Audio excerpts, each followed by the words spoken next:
This is StoryBeat, Storytellers on Storytelling, an exploration into how master storytellers and artists develop and build brilliant stories and works of art that people everywhere love and admire.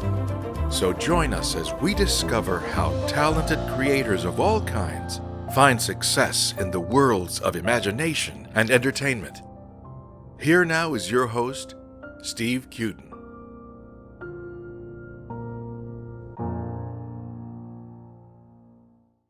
Thanks for joining us on StoryBeat. We're coming to you from the Center for Media Innovation on the campus of Point Park University in the heart of downtown Pittsburgh, Pennsylvania. If you like this podcast, please take a moment to give us a rating or review on whatever app or platform you're listening to. Your support helps us bring more great StoryBeat episodes to you. Well, you may know my guest today, Austin Pendleton, because for more than 50 years he's appeared on Broadway, Off-Broadway, and in numerous highly popular movies and TV shows. Austin is also a director, playwright, and at the prestigious HB Studio in New York, a teacher of acting. He made his New York stage debut in Oh Dad, Poor Dad, Mama's Hung You in the Closet and I'm Feelin' So Sad, and his Broadway debut as Motel the Tailor in the original cast of Fiddler on the Roof. Both of those productions were directed by the legendary Jerome Robbins. Austin has appeared on Broadway in Hail Scrawdyke, directed by Alan Arkin, and The Little Foxes, directed by Mike Nichols. He won an Obie for playing Isaac in The Last Sweet Days of Isaac. Other Broadway appearances have included Doubles with Ron Liebman and Tony Roberts, and The Diary of Anne Frank with Natalie Portman. This past year, he played the title role in King Lear at the Secret Theater, Trigorin in The Seagull, and he appeared in the premiere of The Workshop by Tori Townsend. Austin has directed extensively off-Broadway and around the country. Most recently, he directed The Traveling Lady at the Cherry Lane, and he's also worked at the National Theatre of Great Britain.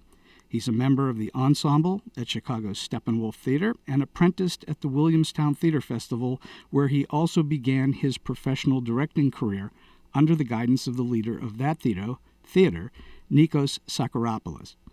Austin has played recurring roles on TV in such hit shows as Oz, Homicide, and Law and Order, and he's acted in about 250 movies. Is that all? Appearing in such hit films as A Beautiful Mind, Amistad, The Mirror Has Two Faces, My Cousin Vinny, Catch-22, and Finding Nemo. But most near and dear to my heart, he played Dr. Frederick Larrabee in my all-time favorite movie comedy, Peter Bogdanovich's What's Up, Doc, that starred Barbra Streisand and Ryan O'Neal. Austin is currently appearing as God, so I've got God on the show finally, in the world premiere production of Julie Daniel White's Delta in the Sky with Diamonds or Maybe Not at Theater 54 at Shetler Studios in New York City. So for all those reasons and many, many more, it's really, truly a great honor and pleasure for me to have on StoryBeat today the incredible Austin Pendleton. Austin, welcome. Thank you. Thanks, Steve. It's such a pleasure to talk to you. So let's get into how you got to where you are today. How old were you in the very beginning when you first got bit by the entertainment bug? Oh, 6 or something like that. And what happened? Well, what happened was that my mom. I'm the oldest of 3 children, and my mom. I have a brother and a sister, and my mom had been. Our mom had been. A professional actress and director when she met my father. She was at the Cleveland Playhouse. Oh, wow, okay. And she ran into him again when she was a young actress in New York a year or two later, seeking her fortune. She got a job in a touring company of the Children's Hour by Lillian Hellman. Is that right? But the show was banned in so many cities that it didn't happen. Wow. So then around that time she ran into our dad again, in New York, and they got more serious about each other. And then they got married, and she settled there in 1938 in Warren, Ohio, and had her 3 children. As I say, I'm the oldest. Mm-hmm. And after World War II, 6-7 years later, about a year after that, people from the community of Warren, Ohio, came to her and said they wanted to start a community theater. And were seeking her advice. Well, she gave them a lot of advice and helped them with fundraising, but also got involved as an actress and a director with them. And the first two productions, well, a whole lot of the first few productions were rehearsed in our living room in the evening, when the first two were actually performed in our living room. And I was just swept away by all that. When they would rehearse in the evenings, I couldn't wait until they all came over and rehearsed all evening, and I was supposed to be in bed, and I would sneak down and hide behind furniture and watch them. And it just seemed to transform the energy of the house in this wonderful way. So some friends of mine and I, when we were as early as junior high school, we began to found our own group, and we put on plays very ambitious, things like The Glass Menagerie. Oh my! At what age? Like how old were you? Oh, we were in the 10th grade or something. My goodness!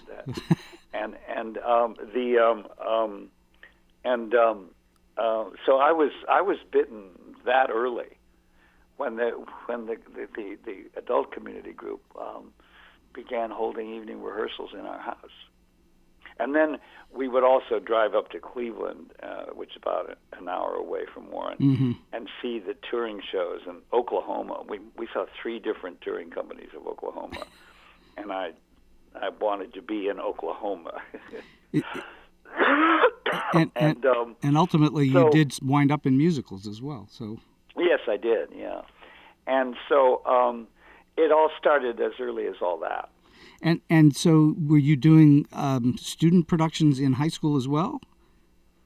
Well, yeah, I was. I went. I was in school. I was in plays in junior high school. And then 10th, 11th, and 12th grade, I was in a prep school, as they used to be called, in Cleveland, and I would drive back and forth on the weekends home to Warren. But I was in the plays that were done. There was one play a year done at the prep school, and I was in those. But primarily on the weekends, I would come back, and my friends and I, we would rehearse our own productions. Did any of your friends wind up in the business too, or just you? Not really, no. So you're the one. But they were good, though. They still would be if they came back to it.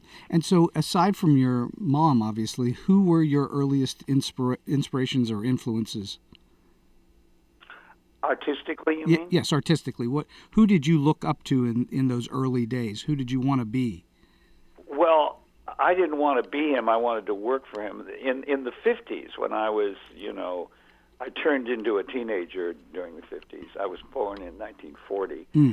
And the movies, any movie directed by Elia Kazan. Yes. I still remember when we all went, all my friends and I, on a Saturday afternoon in Warren and saw On the Waterfront. I remember everything about that. And then, but all the Kazan movies. And then just a few years after that, when I was first in New York, and it was in the fall of 1962, I met Kazan. Oh. And I'd always heard he had this way that he could bring stuff out of people. Well, you could see that in the films. And I was in the Lincoln Center training program. Let me explain what that was. Sure. I was in Odad Poor Dad at the time, and halfway through the year I was in Odad Poor Dad. They were putting together a training program for the Lincoln Center Company, which was going to begin a year later under the direction of Elia Kazan. And so I auditioned for the training program while I was still in Odad, and I got into it.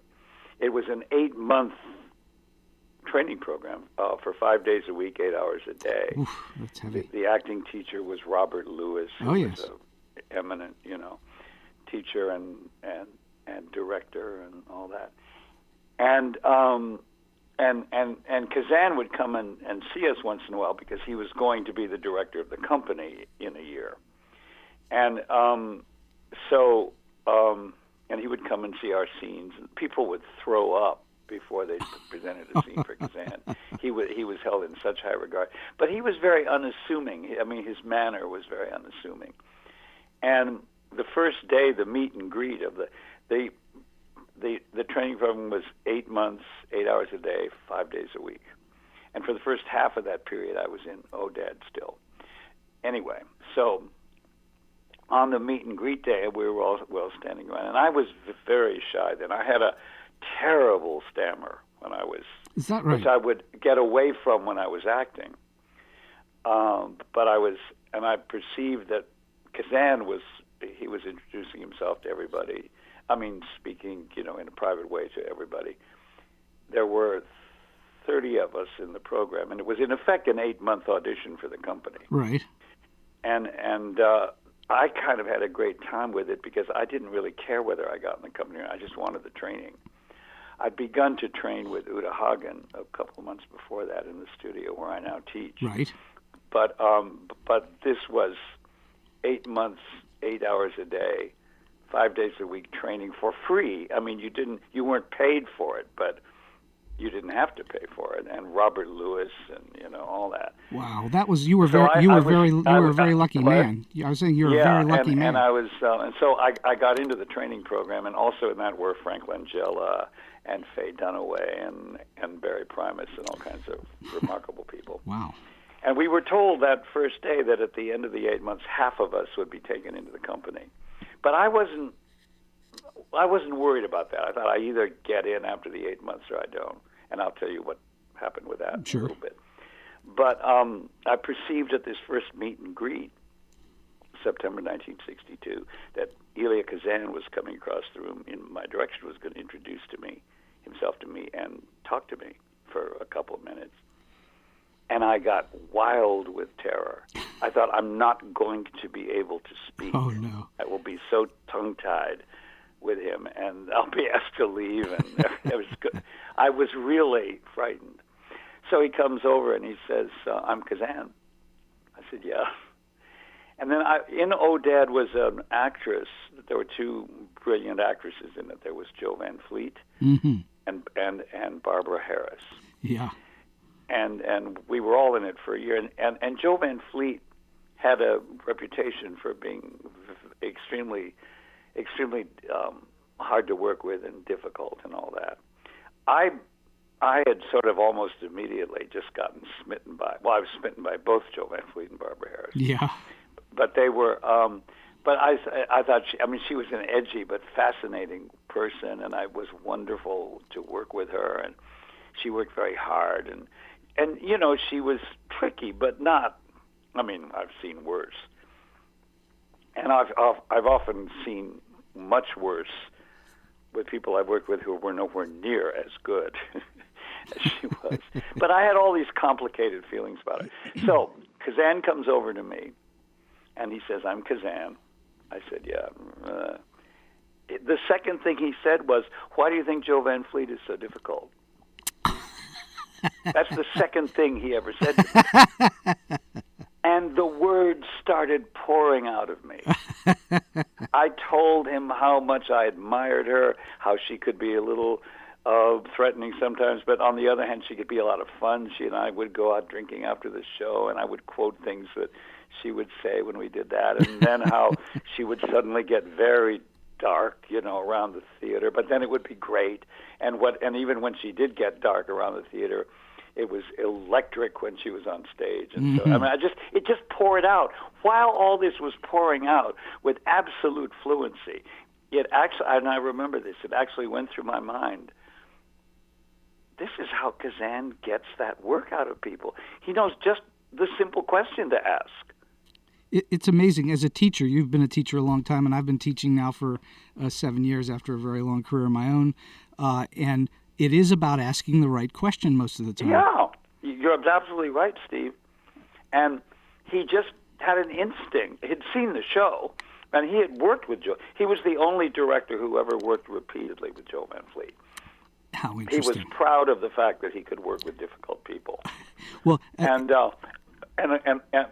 occasionally he would stoke the furnace of me just talking on and on about Jo Van Fleet. In that first conversation, he would stoke the fire with remarks like, Austin, I'm proud that in all my years of direction, I've only twice yelled at an actor, and both times it was Jo Van Fleet. And then I would go, I understand that. I wouldn't yell at her ever, but I can understand why somebody would, and it was clear he admired her hugely. Well, he just kept hiring her. Right, sure. She won an Academy Award under his direction. And a few years before that, when I was a freshman in college, I'd seen her on Broadway in Look Homeward Angel.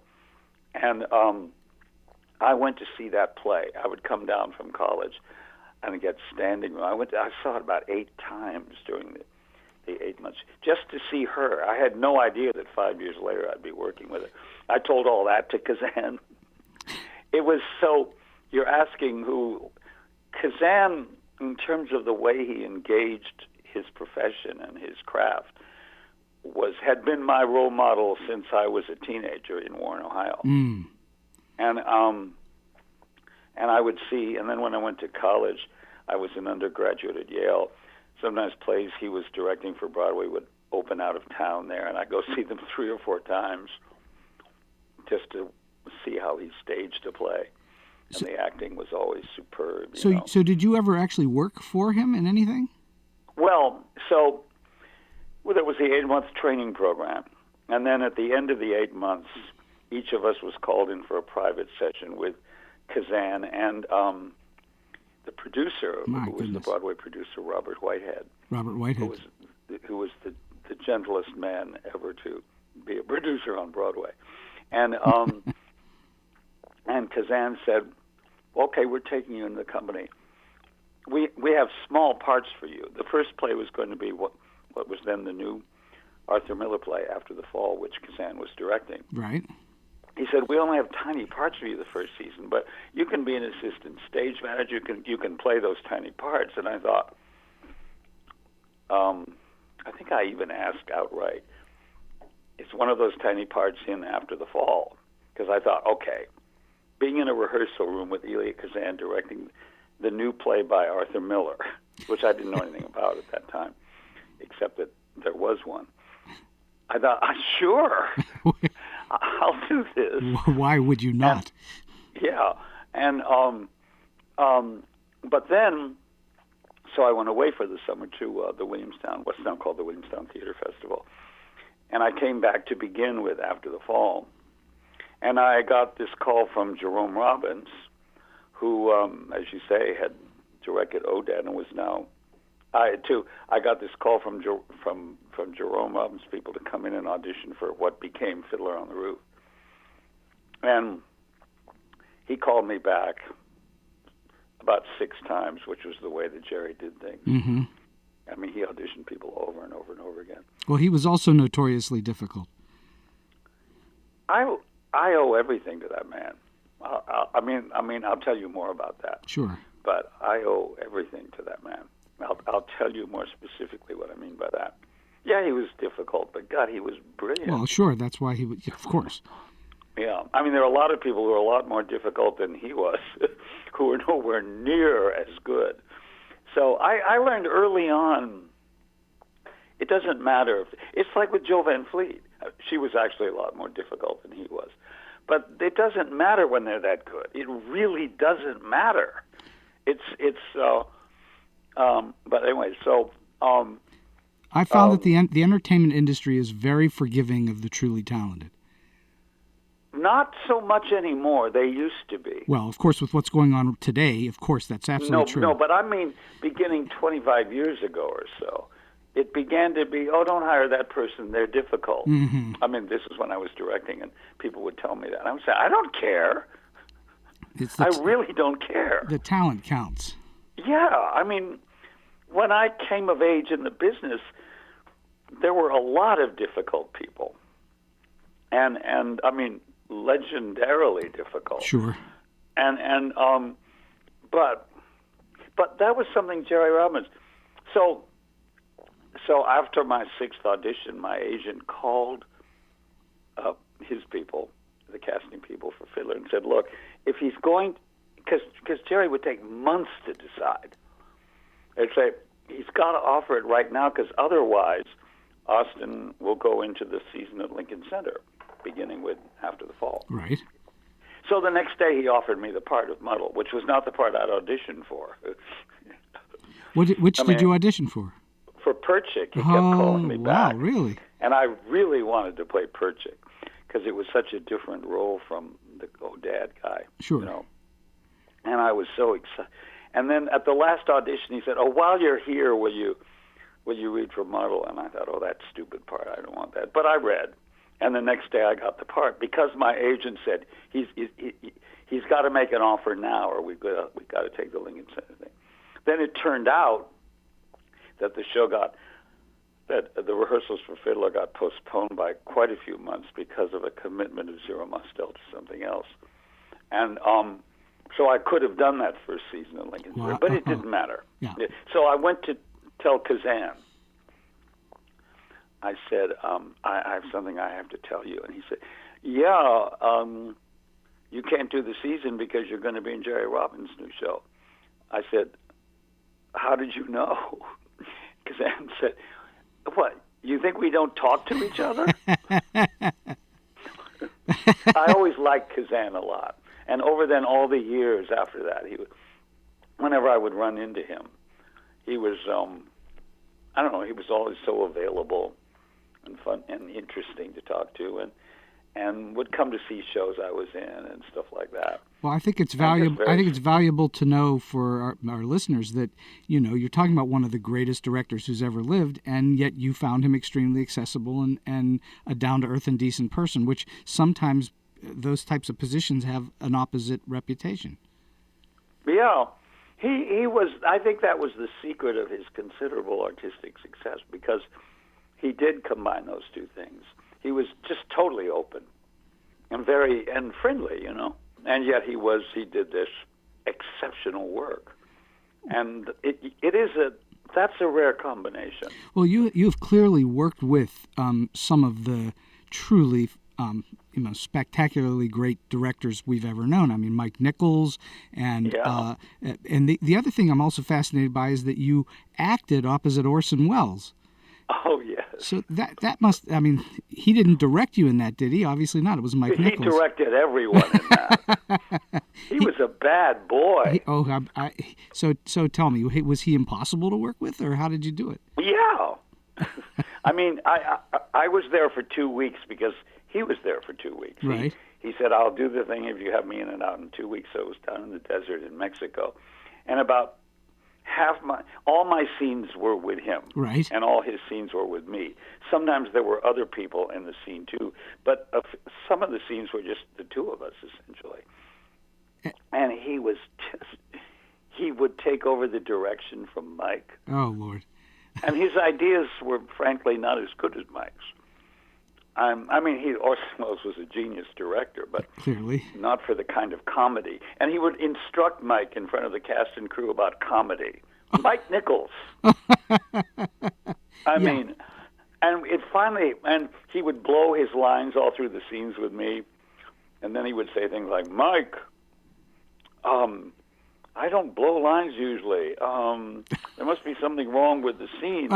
I don't think it's anything I'm doing." And yet at the same time, all through this, he was weirdly friendly. But I was so pissed off at him. And were you aware of his legend at that point? Oh God! But here's what happened. At that time, I'd seen him act in several movies that other people directed. But the only film of his I'd ever seen had been Citizen Kane. Mm-hmm. And I remember Alan Arkin and I talking on the set of Catch-22. I'd known Alan from before he was involved with Barbara Harris when we were doing Oh Dad, and then I was in that play he directed, Hail Scrawdyke. So I knew him. And Alan and I would talk. Basically, we would say, Citizen Kane is terrific, but it's not that terrific that we should have to be putting up with this. So then after, and in the 2 weeks that Orson was there, and therefore I was there, the press from all over the place descended on that set. That was the time they chose to come and be on the set of Catch-22. It was the 2 weeks Orson was there. I'm going to catch the audience up because I didn't even say it. We're just talking away as if everybody knows. But this is the movie Catch-22, and which is a massive motion picture. And it was at the time the most anticipated movie since Gone with the Wind. Mm-hmm. Because it was from a novel that had come out, as had Gone with the Wind, a few years before Joseph the Heller. movie was made. And it was the first film of Mike Nichols after The Graduate. Right. And it was just, it was the one. Yeah. So all this press came down, and they would interview me, and I would say smart-ass things about Orson Welles. and all of which were printed a year and a half later when the movie came out. But in that intervening month and a half, after I got back to New York, some of his other films began to come. But, those are the days of all the revival houses in New York. Yeah. And I went to see The Magnificent Ambersons, which stunned me. Mm. And then I saw Chimes at Midnight, which stunned me. And then I saw Touch of Evil, which stunned me. And Othello. And I thought, oh, my God. If I wish I'd seen these movies before I'd worked with him. Do you think you would have treated him differently? I would have just seen it in a whole different perspective. Because I thought, this isn't just a guy who made one really flashy, entertaining, innovative movie called Citizen Kane. This is one of the great artists in the history of film. No question. And I had no idea of the range or the depth of his visions, And so then I cringed waiting for the year and a half to pass, and when all these interviews would come out. And they all said, I just said such smart-ass young actor things. I was quoted as saying things like, I think I'll miss him, such is the perversity of human nature, stuff like that. And I thought, so I finally wrote a play. Years later, a friend of mine asked me to write a play about a clash between Orson Welles and Laurence Olivier, who I never did meet, and called Orson's Shadow, which turned into a very successful play. Yes. And I tried in that play to portray a really sympathetic portrait of Orson, because I thought, I've got to make it up. This is years after Orson had died. But you still had guilt. Oh, yes, I did. I had guilt. As soon as I came back and over a few months saw all those movies I just listed, I thought, who do you think you are? I think you had an advantage not knowing it when you were acting opposite him, because I think you didn't take him as seriously as you might have. Yeah, that's right. But I would love to have been on the set with him and known everything I came to know about him. Of course. Yeah. Let's go back a half a step. I just want to touch base on our mutual friend Phil Proctor. I know you went to Yale and that you worked and knew Peter Bergman, and you also worked with Phil Proctor. I've never met Peter Bergman, but I know Phil quite well, and Phil's been on the show. Peter, has died. Yes, I'm aware. Yes, yeah. I'm sorry I never met him. What? I'm sorry I never met Peter. You would have loved Peter. I saw when I was in school at the University of Wisconsin in Madison, they actually came and did Proctor and Bergman. They did their TV or not TV in Madison, and I was totally in love with their albums and the whole things. And then years later, I got to meet Phil and have been a friend since. And it's he's just one of the great guys. Period. He is indeed. And so when I was at Yale, I was a sophomore and he was a freshman. We were undergraduates. We weren't, and we never were at the Yale Drama School. Oh, you weren't? We were undergraduates. Oh, I see. And so when I was a sophomore, every year at Yale, there would be the thing in December that the Dramat, the extracurricular group that put on plays, would put on a show called the Freshman One-Acts. And they would have found one-act plays written by undergraduates from all grades, but the cast would be entirely freshmen. I see. And so I'd been in one of the freshman one-acts when I was a freshman. And now a year later, I went to see the ones for the new freshmen. And there was this actor in an adaptation by Leslie Epstein of Notes from the Underground, the Dostoevsky. Yes. And there was the leading role was played by this guy whose name was Phil Proctor. Mm-hmm. And I remember thinking, what a talent this person is. Now, they also had a tradition at the Yale Dramat of the spring undergraduate musical, which had turned into one where the musical would have been written by Yale undergraduates. Right. And up until quite recently, those musicals had been, kind of frivolous, But beginning with my freshman year, 2 years in a row, the spring musical was written by Richard Maltby and David Shire. Oh, is that all? And they were the first of those two shows. The two of them were juniors, and then when I was a sophomore, the two of them were seniors.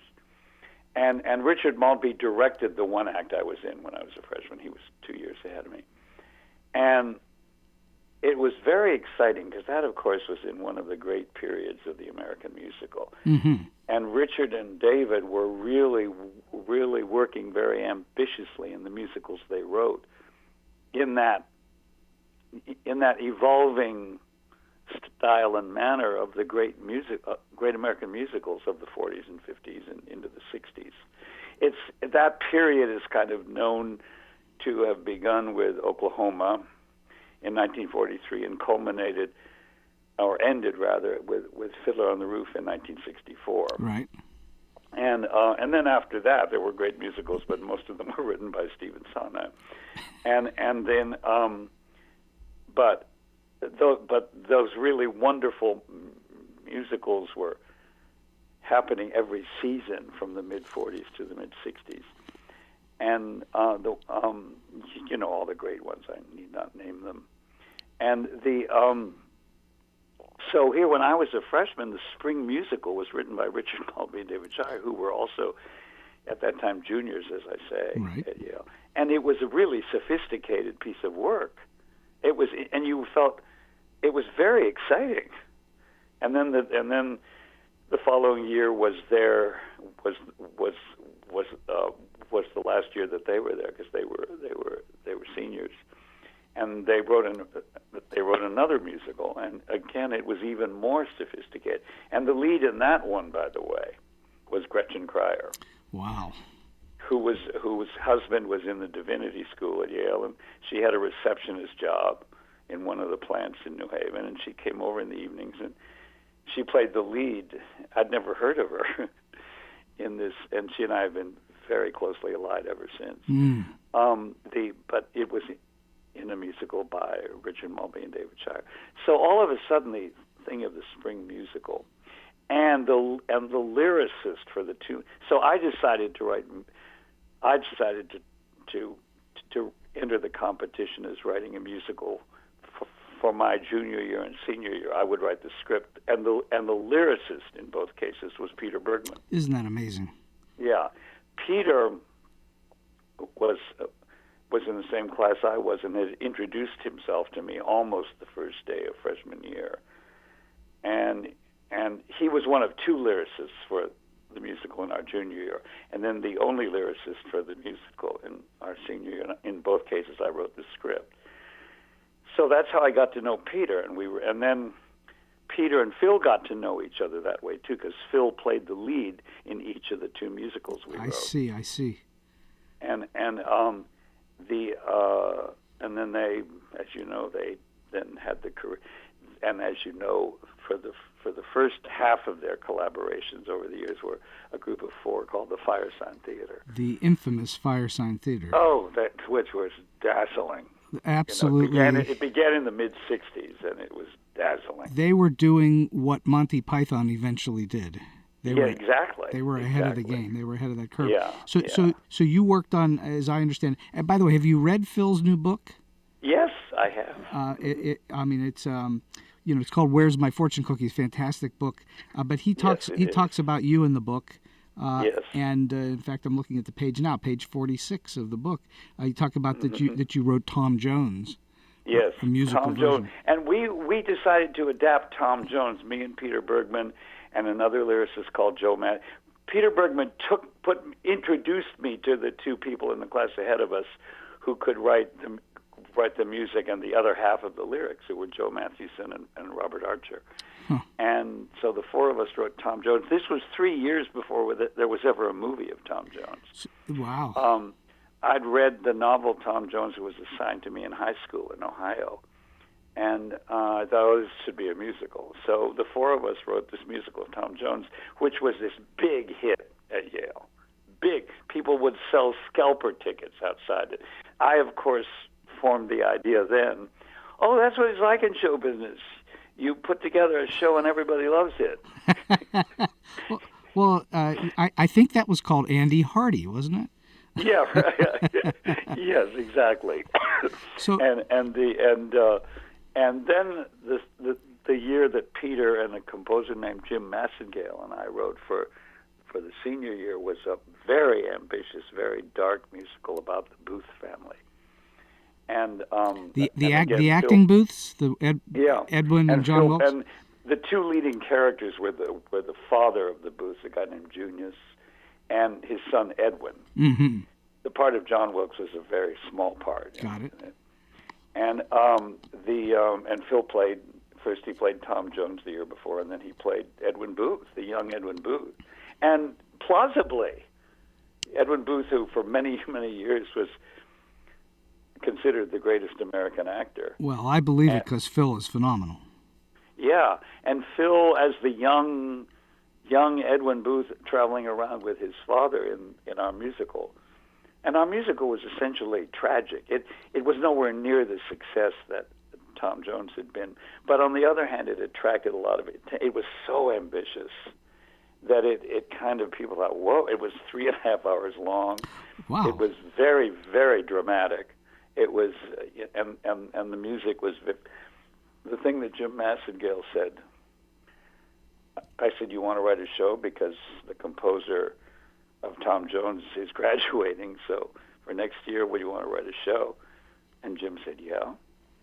And I said, what would you like to write? He said, well, mid-19th century America. And I said, okay, what part of mid-19th century America? He said, all over the country. So I thought, that's either actors or peddlers. And I'd read a biography of Edwin Booth. I said, well, why don't we do that, about the father and son? He said, fine.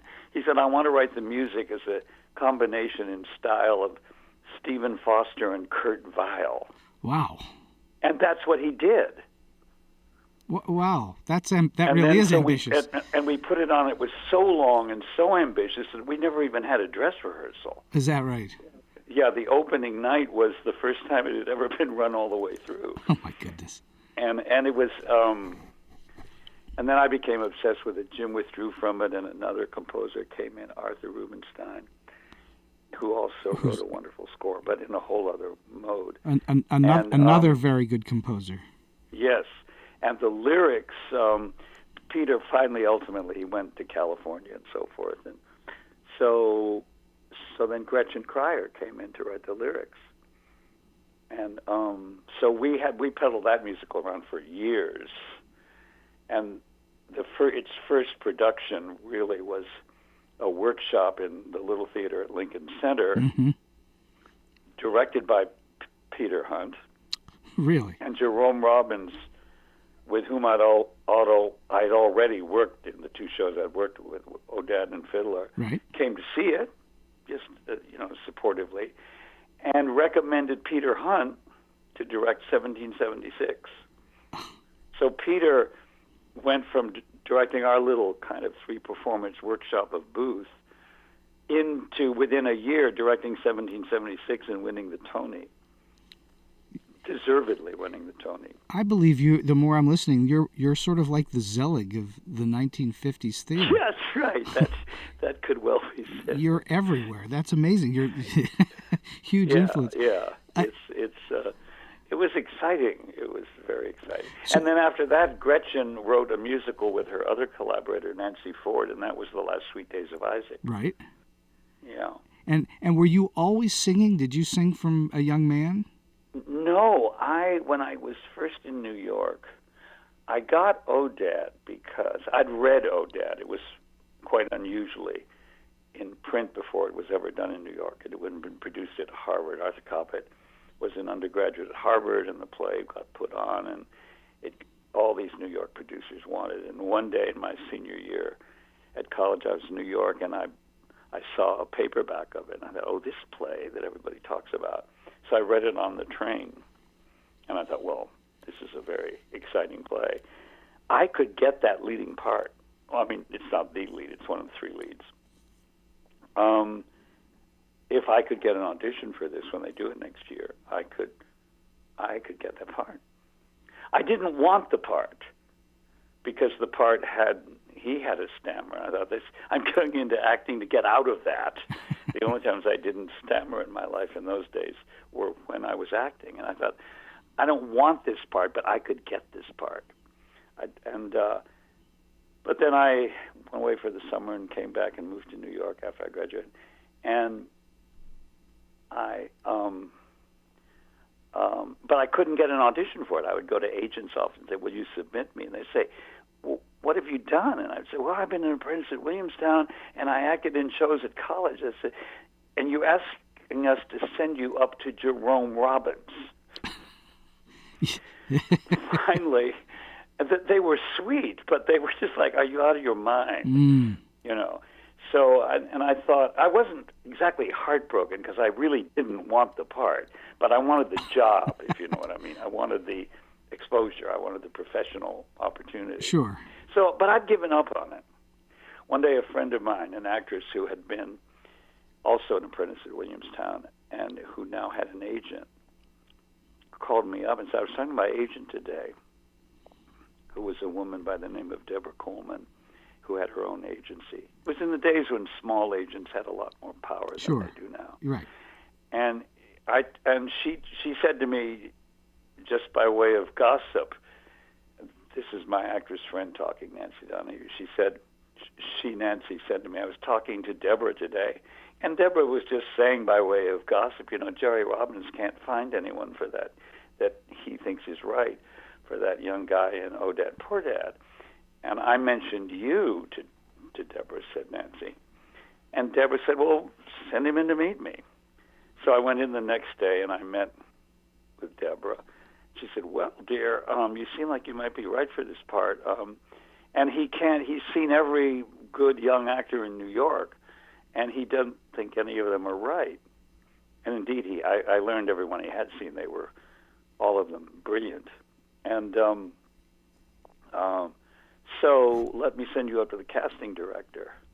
So I went to the casting director, who had that exhausted look that came to be known as the look of a casting director casting a show for Jerry Robbins, because it just went on and on and on, and he would see people over and over again. And she got me an audition for Oh Dad, and I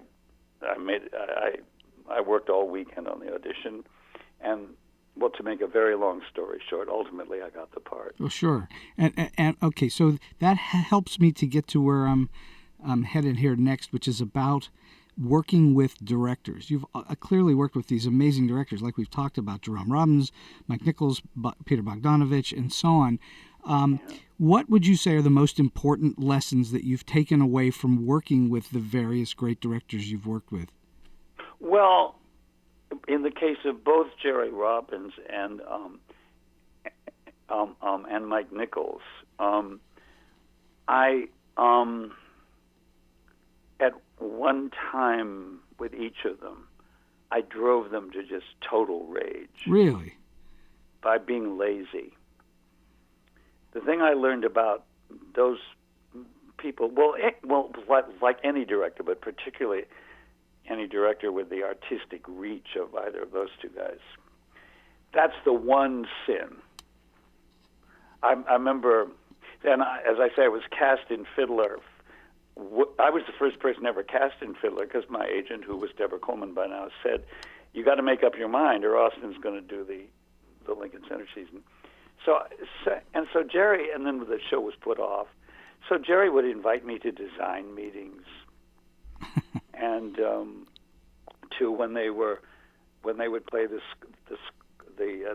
when he wanted to bring Hal Prince in as a producer, they played the score for Hal one night at Jerry's house. All this, and meanwhile, in those 8 months, I was taking speech lessons and singing lessons, and and I was resuming my classes with Uta Hagen, and I wanted to really be ready when Fiddler went into rehearsal.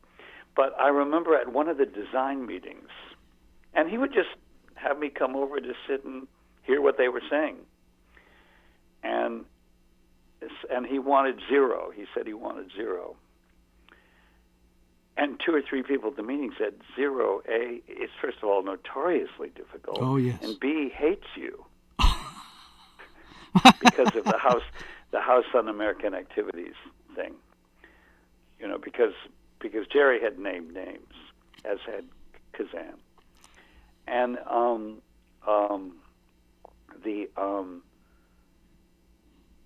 and so he said he hates you. And somebody said, Jerry, he hates you. One of the designers said, and he does not take direction. He just does what he feels like. And Jerry said, I remember this moment. Yeah, but he's the best. Indeed. And I thought, wow. He's walking into the lion's den with his eyes wide open because he thinks correctly that 0 is the best. At that time, I hadn't met 0 yet. But I was so impressed with it. And then I heard that similar conversations happen around Jo Van Fleet, that with Odad, that they said, she's impossible, Jerry. Yeah, but she's a great actress. And I thought, okay, now that's the definition of a real artist. I don't care who's difficult, and I don't care who's even going to make my life hell and refuse to take my directions.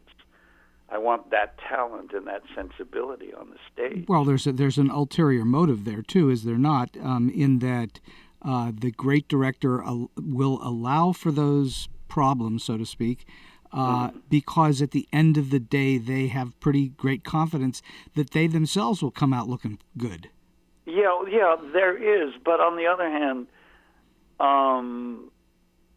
there are people just about that good who aren't as difficult. Well, no doubt. And Jerry, and I guess this is true also of Kazan, he just didn't care. He was fearless, and 0 gave him all kinds of crap during. I mean, I love 0 still, but God, it was like for a director, it would be like riding a wild horse. I was going to say, all his reputation that I've ever read or heard about is that he was just a complete wild man. He would do literally anything on stage. I mean, he's the only actor I've ever worked with of whom that could be said. He would literally do anything, whatever the spirit moved him to do on a given night. And while a lot of people in the cast, and certainly the authors and everybody, felt they had a lot of trouble with that, because he would do things that it could really be argued no Orthodox Jewish milkman in 1905 in a shtetl would conceivably do. But it was this wild vaudeville poetry that 0 would launch himself into. I found it just thrilling. So I think this is a very good point, and I just want to explore it for a second. How do you, as an actor who are on stage on Broadway, working with someone who's unpredictable, what's your attitude toward that? How do you approach that? What do you do? Well, first of all, I was an actor geek at this time. I would get myself so worked up, and I was so serious about everything, and so in a way that I think was even restricting me a bit. And I was 0. It was like kicked some door open inside me. So I didn't have the problems with him that most, in terms of what we now call my own personal journey. You know, he was exactly the tonic that I needed. Mm. Now there were wonderful actors in that show. It would drive them crazy. We can't play the scene if you're going to do that stuff. Well, that's what I mean. How do you deal with it? What do you do? I would just respond to whatever. I wouldn't do vaudevillian things like he, but I would just I would take in whatever he did. Did you get laughs from it? Were you able No, I didn't get any. But I didn't. It's hard to describe what I was. First of all, I got fired from ODAD after a year. Okay. Because the stammer kept getting out of control, and I began to go to a speech place and everything, and I couldn't. Alan Arkin, who was, as I say, involved with Barbara Harris at that time, who would hang out of the show, was sort of obliquely telling me, "Hey, don't worry about this. Just use it. It's something. It's in you, and it's appropriate for the part." But it would get to the point where it was just way too much. And so 3 months into the run, I decided I was going to quit. I told the stage manager, I said, "I can't take it anymore." And the stage manager said, "Okay." On the way over called me the next day and said, on your way to the show tonight, stop at Jerry's apartment. I did. And he said, "I hear you want to quit." I said, "Yeah, it's just gotten awful." And he said, "I don't think you should quit." And I said, "Well, I don't think you know how bad it is." He said, "No, there's such a thing as a performance report filed by the stage manager. I do know how bad it is." I said, I really... He said, "Look, I can't keep you from quitting. It's Off-Broadway. You have a 2-week out, so I can't prevent you from quitting. I don't want you to quit, because if you quit, you'll be afraid ever to act again, and I want you to act for the rest of your life." What a wonderful man. Yes. That's really, Yes. that's an awesome thing for someone to say. That's what I say. We wouldn't even be having this conversation if it weren't for Jerry Robbins. Yeah, that's just an awesome, supportive person. Yeah. But finally, I mean, almost a year later, and then I go through periods where I was fine, but too fine. I was fluent, and people say, "You can't be fluent in the part." I say, "Yeah, but anything not to stutter that badly." Then about maybe over half the time, I would just accidentally strike just the right balance, but it was not in my control. I never knew what each time was going to be. Is that right? You actually did not know what you were going to be, how much stammer you'd have on any given night? Yeah, I had no control over it. So I began to go to a speech place, which was the beginning of a long speech therapy journey that I had,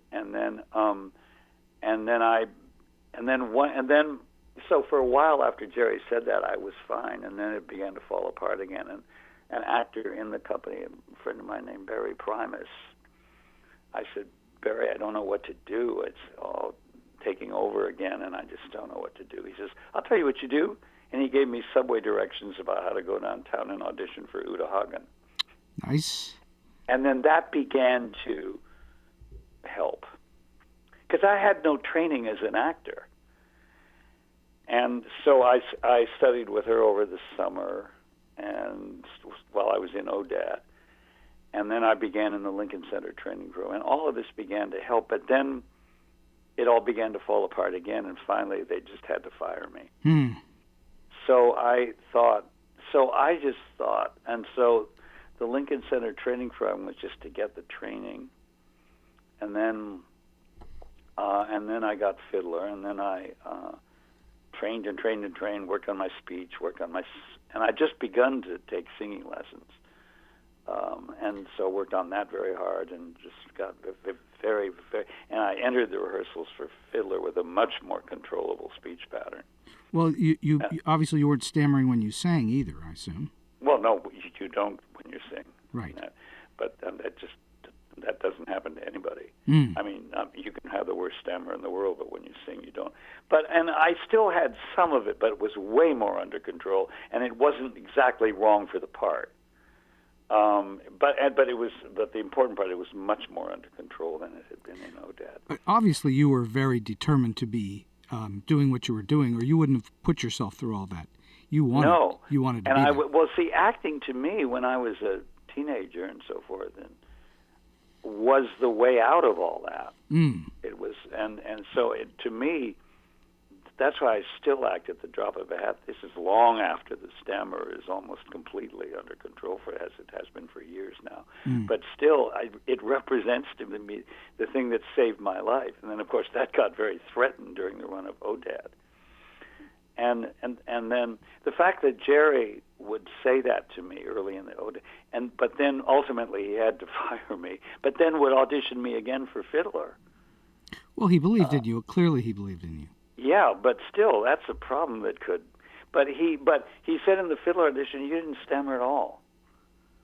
I said, yeah. He said, that's incredible. That is incredible. And so I said, well, I've been taking some training with it, and so it came back in Fiddler a little bit, but as I say, nowhere near anything uncontrollable. And then after that, it got less and less in every show that I did, and well, it's a long story. And then a very sophisticated new kind of training for it came up in the late 70s. And so I availed myself of that. And, it's been a lifetime thing. I imagine it is. But so I entered Fiddler really serious. If I really do everything right in my acting, my speech won't get out of control, or at least in any serious way. So I was really serious. And then there was something about that. This is a very mild word for it. That playfulness of Zero. Anarchy would probably be a better word. Did working against that help you to be more in the moment than you might otherwise have been? I just would react to whatever he did, not in comedic terms. Just react as the character. And isn't that I'm sort of trying to convince this wild man to let me marry his daughter? Whatever he did, I would just simply take it in. And isn't that sort of, ideal ways to be as an actor, where you're just literally in that moment? But to be fair to the actors who had trouble with him, they found it hard to maintain the truth of the scene if they really totally took in what he was doing, because his character just simply wouldn't do a lot of that stuff. And but I was in a place where I just didn't care. I just, whatever he does. So that gave me kind of a unique relationship to exactly. I must cover, I wasn't kidding in the opening when I said there's only one movie comedy that I'm able to watch repetitively and laugh every single time. I show it every single year as part of my narrative structure class. I'm going to be showing it again in about 5 or 6 weeks, and that's What's Up, Doc? So I just wanted to talk about, this is my absolute, over the years, it's grown on me and grown on me and grown on me, and the brilliance of that movie just does not stop. And so I'm curious, obviously there was a lot of really serious comic timing in that movie. A lot of that was about timing. Yeah. How much rehearsal did you do? Oh, that movie was hard. I mean, it was everybody was very pleasant. I mean, it was very but and he did a lot of those scenes in what they call a master, where he doesn't do any close-ups. So you'd have a 5-minute scene where everybody's talking a mile a minute with that style of dialogue. And if anybody made a tiny mistake, you had to go and start all over again. But he wanted it all on those masters instead of cutting from close-up to close-up. Well, you've got that dance that you do with Kenneth Mars and the glasses and in the dining room scene, where I mean that looks like it must have been very challenging to get right. Oh yeah, totally. And I was staying at a hotel in L.A. and I would literally crawl back at night, and I think most of the other cast members did too.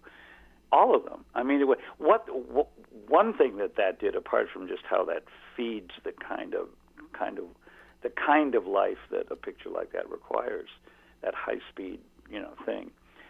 The other thing, it formed an ensemble because we were all in the same boat, and I got very fond of all those people. Well, I love Barbra Streisand, and if you can't act opposite Barbra Streisand, what does that mean when you say if you can't? Tell me about. If you can't act with Barbra Streisand, you can't act with anybody. Well, I know that, but I'm saying, what is it about her that enables? She's right there. She's in it with you. She's right there. She's so connected to you, and she feeds you so much genuine life that you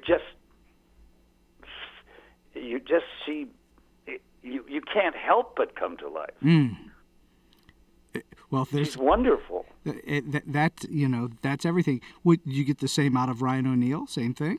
Yeah, he's lovely. He's a very good actor, Ryan. Very good, and I think very underestimated in many ways. Yeah, he is. He's handsome, so people figure there must be something wrong, But he's very generous, He's very supportive of other actors. All right, so now you've got this ensemble. This is what I'm fascinated about because, as I say, I've seen this movie probably 40 times. You're working with Peter Bogdanovich on this. Clearly, you're saying you've got an ensemble there. You're all starting to work together. Explain how he, as a director, would make those things. How did it work? I mean, because it just seems it escapes me. Basically, drilling it. So you do it over and over and over and over again. Yeah, I mean, and we would do. Like that scene around the table in the restaurant. There were close-ups in that when Ryan and I went under the table. Under the table, sure. But other than that, it was all, I remember we would talk flawlessly, all of us, at a mile a minute, and we'd get to the end of the scene, and we would be so pleased with ourselves, and Peter would say, "Well, it's got to be faster than that. Come on." And we would go, "That's not physically possible," but then it would be. That's what you call picking up cues. I mean, it's... Yeah, picking them up. You didn't even have to pick them up because you were never allowed them to drop. You know what I mean? Oh, sure. And the farce, the Fado farce, like in and out of doors in that hallway upstairs. I know you weren't involved in that particular scene, but... No, but that's another example. Yeah, I mean, exactly. Were you around during... I know you're in one of the cars. Are you there during the chase? Oh, yeah. Yeah, that was shot in San Francisco. That took weeks. Weeks. Yeah. Yeah. And when my young students who are 19 years old, when they watch it, their eyes open. Yeah. They're just agog. That film will last forever. Yeah, well, because it is timeless. There's nothing. Yeah, right. It's not topical. It's outside of time. Yeah, it's not topical in any way. So it doesn't. I mean, obviously there are period things in it, but the language and the humor is just timeless. Exactly, and the relationships. Yeah. So totally. When you told me, which I did not know before you told me today about going back to your stammer just a little bit, you play that part in such almost a laid-back way, and there's virtually no hint of a stammer there. There are, if you're looking for it in a couple of scenes, there's a little bit of it. But see, by that, I just kept working on that problem. So every year it got more, under control. Got it. So and I didn't have to do it 8 times a week. So I know you recently, last, I guess 10 years ago, you worked with Bogdanovich again on She's Funny That Way, correct? That's right, yeah. And I've seen that movie. It's not What's Up, Doc, but it's a very good movie.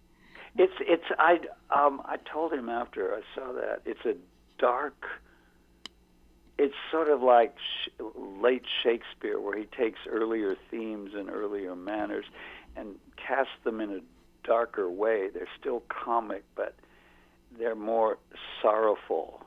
You know what I mean? Mm-hmm, I do. He uses the same techniques as What's Up, Doc, but the plot has more gravity, and the perceptions about relationships are graver than in What's Up, Doc. The pace is a little slower too. Yeah. Well, it would need to be to accommodate all that. Yes, absolutely. Yeah. And did you find his direction at that time to be similar or different in some way?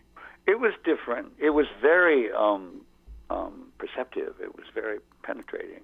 But he wasn't looking for exactly the same kind of high-speed thing that we had in What's Up, Doc. Mm-hmm. I mean, it had to move because it is a comedy, but What's Up, Doc is like on helium. or maybe like crack. It's just right. moving fast. The highest level cocaine is What's Up, Doc. Mm-hmm. Oh, it is. The smoothest cocaine in the whole world. It would be like that. And the delivery of everything in that movie I just can't even describe what it does for me. Because there's no other comedy that I can watch multiple times and still laugh. That once I've seen it and I've laughed maybe a second time, but then I'm done. And that know what? It's a piece of music. That's a great way to say it. It's jazz.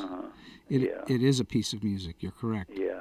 Well, I've been talking for a little over an hour to the amazing Austin Pendleton. It's been, fantastic to have this chat. Let's talk about the play that I'm in. Oh, absolutely. Let's do that. Yeah.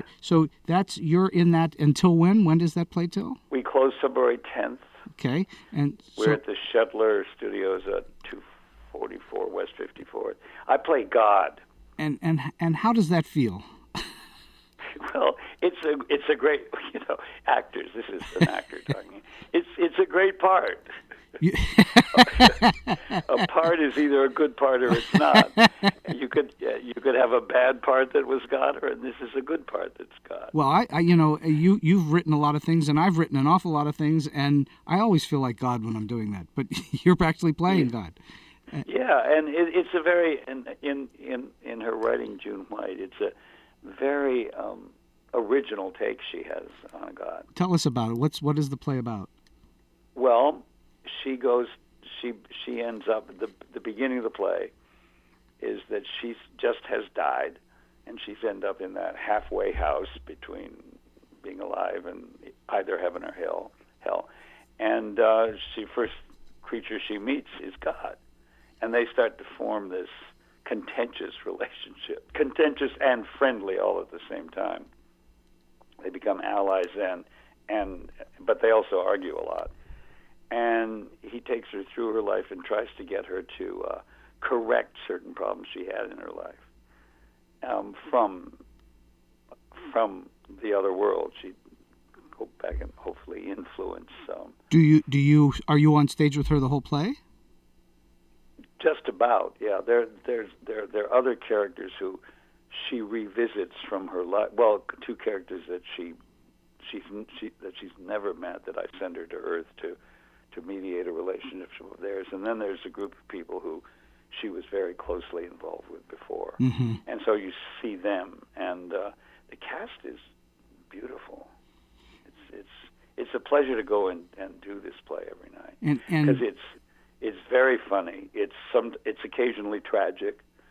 It just goes back and forth. But it is a comedy, yeah?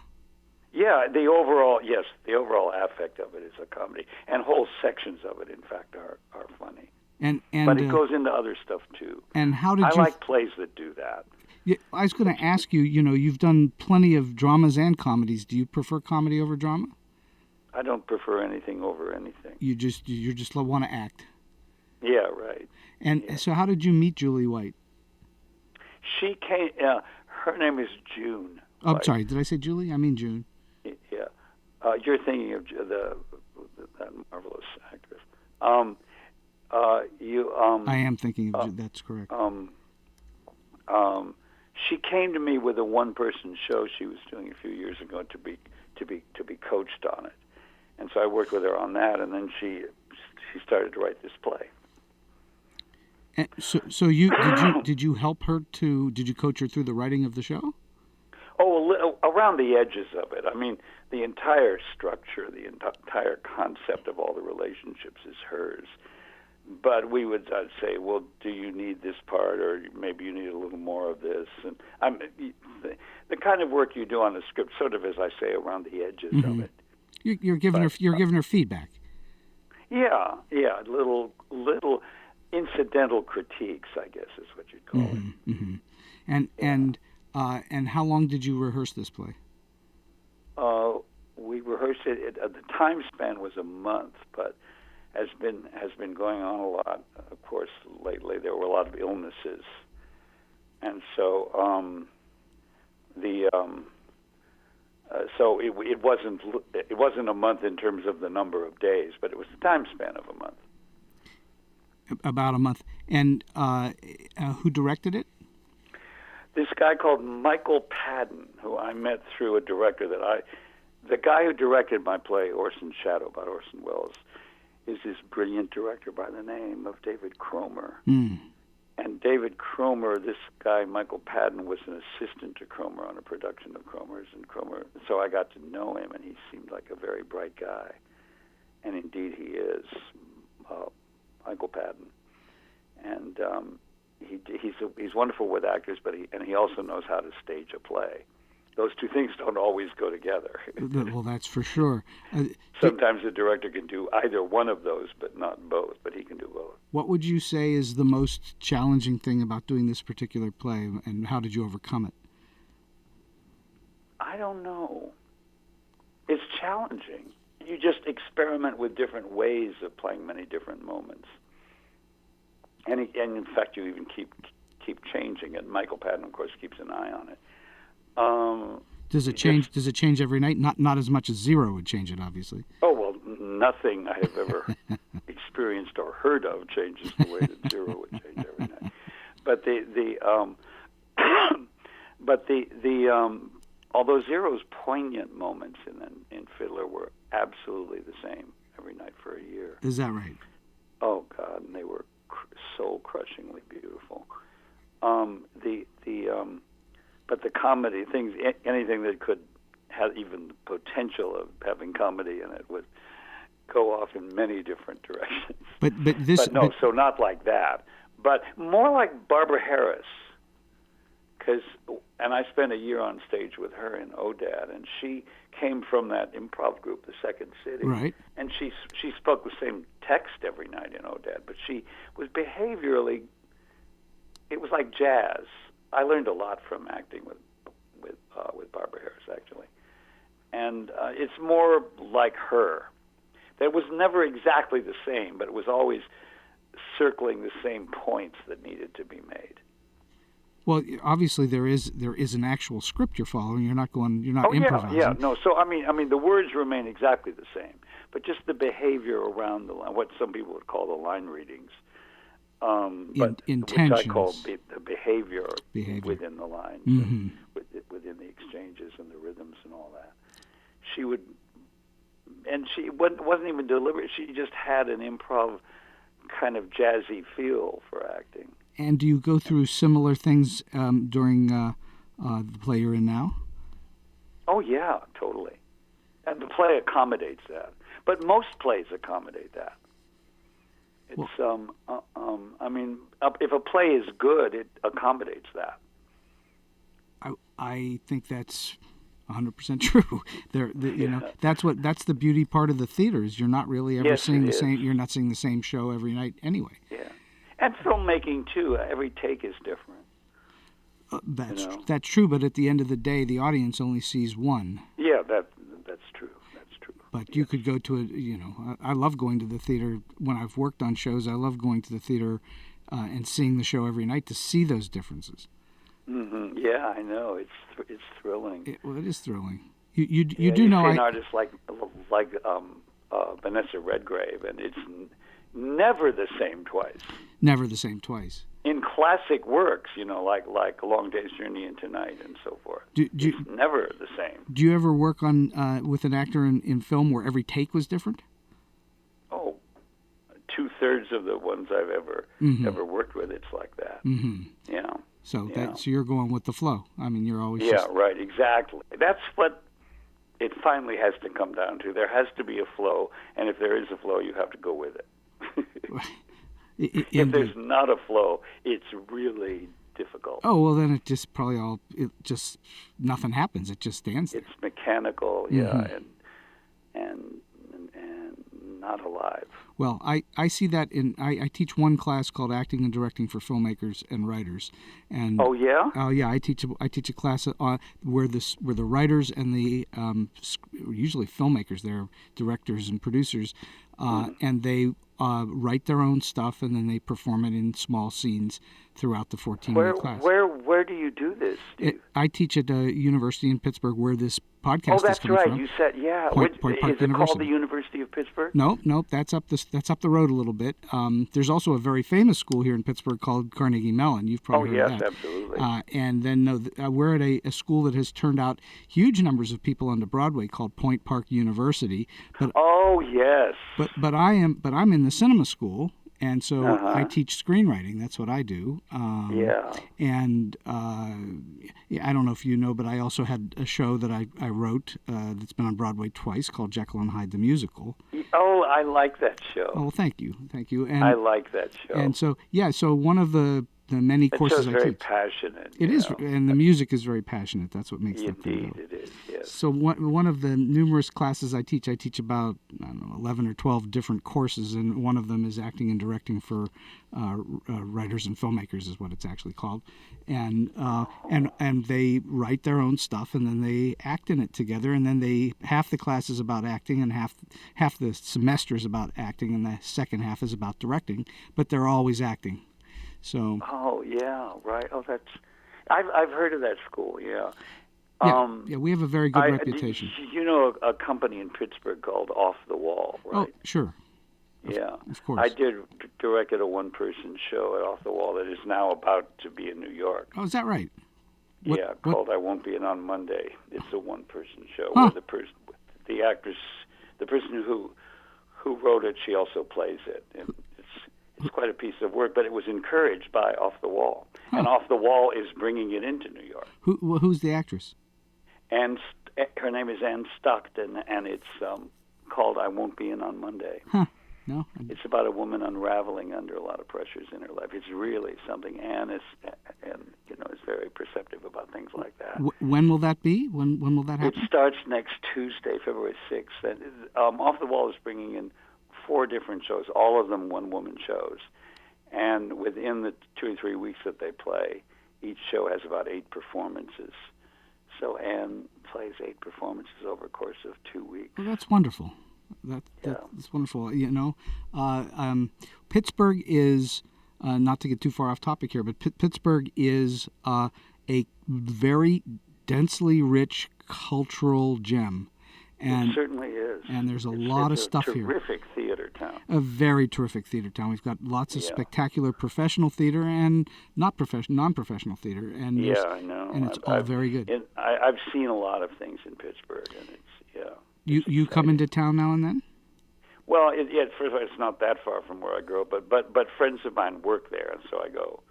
And then this is the second show I've done with Anne at Off the Wall, which then has played in New York. And so I'm aware of the scene, and I've been to the different theaters, to a few of the different theaters there. I'm aware of how alive it all is. It is. It's very alive. We've got a lot of stuff going on here. So it's a nice little smallish town, not as hurly-burly as some of the bigger ones. That's right. You know, spent 35 years in Los Angeles, so I know that world as well. Oh, yes. Yes, indeed. So we're coming toward the end of the show, Austin. This has been beyond my wildest expectation of fun.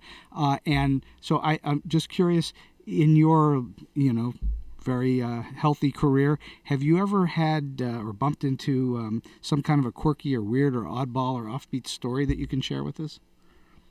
Well, in 2 words, Zero Mustel. Zero Mustel. Yes. If we had another hour, I would tell you the different things he would do. Tell me the craziest thing that you can think of. One time, in order to register shock that I was proposing myself to be, to take his oldest daughter as my bride, and I'm a poor tailor, he fell on top of me. Oh, my goodness. I mean, he just fell forward like a redwood tree. Oh, my goodness. And I was pinned underneath him. The audience, of course, was beside themselves. Were you in pain? No. Well, he was not exactly a tiny man. No, and I was not a large man. Right. Because, no, I was, I thought, well, I can think of much worse ways to go. Crushed. There's the headline, Crushed by Zero Mustel. Yeah. Perish underneath one of the great actors in the world, Oh, my goodness. Yes. And would you have one solid piece of advice or a tip that might help someone who is either coming up in the business or struggling to keep it, to have some kind of success in their world? Act anywhere. Act anywhere. Yeah, don't just say, oh, well, I don't do showcases or whatever. Act anywhere. And do as much as you can, I assume. I've done so many showcases as an actor. And people say, well, how do you do? Well, because I want to act, that's why. And what you're saying is just work. Yeah. It doesn't matter whether you're in some attic in Queens or New York or somewhere, or on Broadway. Literally, in terms of your work, it doesn't matter. And I think that's very sound advice. I myself am a true believer in that when you're working as a writer, it doesn't matter whether anybody's paying you or not. You must write. Yeah, right, exactly. As often as you can, as often as you're given the opportunity. Every day, if you can, every day. Yeah. It's a little harder as an actor because you don't always have that thing, but I guess there's lots to do as an actor. You can learn to memorize lines. I hear that John Gielgud used to memorize a Shakespeare sonnet every day. I can believe that. Once or twice, when I haven't even been able to get a showcase, I've just picked a role and learned it. Really? Yeah, usually a difficult one. I mean, a difficult one to learn. Shakespeare? Shakespeare's not as hard to learn as some other writers. Who's the hardest to learn? Well, a play I did do, and a few years ago, and I was way too old for it, because the whole point of the plot is somebody getting tenure, and I was past the point where that would be an issue. But it was Oleana by David Mamet, which is a brilliant play. Mm-hmm. We rehearsed it for a few months, and learning it, if you can learn that, you can learn anything. And yet, every word is so precisely right, and the repetitions are so right. I mean, it's real, but you have to, go into hiding to learn that play. That's what he's all about. He's all about that precision and a lot of repetition sometimes. Yeah, and it's so, and you say, well, I can get the basic idea of this. No, you have to do it exactly right, or it won't fully yield to you. Mm-hmm. It's like Pinter. Pinter's the same way. Pinter, but I think Mamet is even more intricate. More intricate. In his use of words. Mm-hmm. Well, it's incredible writing. It's extraordinary writing. Well, but God, is it a challenge to learn. Okay, well, I think that's good to know, so that if someone out there is trying to actually find themselves the most challenging thing to do, go find yourself some Mamet.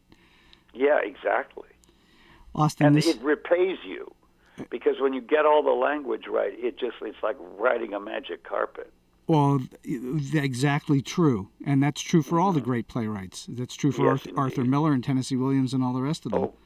Yeah, they're a lot easier to learn. But the concept of that carpet ride, that magic carpet, that just happens. Totally. And it just transforms when it's done right. It's just transformative. And exactly. I assume for both the actors when they're doing it, and also for the audience. Yeah. Austin, if it's properly done, it's great theater. This has been a great honor and thrill, and Well, you too, Steve. Thank you. It's been a real pleasure, and I'm so happy that you came on the show. Me too. I hope this is usable. I hope I haven't gotten over the time limit too much. I don't have a time limit. We're good. Oh, okay, good. It's a thrill, Steve. I don't know that I've ever enjoyed an interview this much. Oh, you're now I'm blushing. Blush away. It's still thank you, truth. and I hope someday to meet you in person. That will be fun. All right, great. That will be fun. Thanks so much for coming on the show. Thank you, Steve. Today's StoryBeat tip. We all know that the audience must identify with the protagonist, but it is of interest that the audience must also identify with the antagonist, aka the villain. Most of us go through life not wanting to be the bad guy, but as writers, we need to understand the villain's motives as much as we do the hero's. We don't need to agree with an antagonist's motives, but we do need to understand whatever drives the antagonist's desire. This helps us to further identify with the hero. The antagonist is someone to root against, someone who stands in the way of the protagonist. But it's important to remember that antagonists are not always villains. All it takes to be an antagonist is for a character to steadily block the protagonist from achieving his or her goal. Ask yourself which characters are truly villains in such great movies as The Graduate, Sunset Boulevard, or One Flew Over the Cuckoo's Nest. Not even Nurse Ratched can be considered truly villainous. Not sweet or nice, certainly, but villainous? Not really. It's extremely useful for a story to have an antagonist. Not having an antagonist pretty much equals not having conflict. No conflict equals no drama. No drama, even in comedies, equals boredom. Boredom equals no sales at the box office. No sales at the box office may lead to a short screenwriting career. The antagonist must always be equal to or better than the protagonist. He or she must be stronger, smarter, faster, richer, better looking, cooler, tougher, more skilled, more capable, and in action films have more weapons and sycophants. Otherwise, the protagonist will have nothing and no one to struggle against, and the conflict will be diminished. It's true, developing an antagonist requires as much effort as developing a protagonist. Remember this, the antagonist is the hero of his or her own story. Plot the antagonist's story as if he or she is attempting to achieve his or her own goal in his or her own story. Pit that against the protagonist and his or her goal, and let the sparks fly. And so we've come to the end of today's StoryBeat. If you like this podcast, please take a moment to give us a comment on whatever app or platform you're listening to. Your support helps us bring more great episodes to you. This podcast would not have been possible without the generous support of the Center for Media Innovation on the campus of Point Park University. Until next time, I'm Steve Cuden, and may all your stories be unforgettable.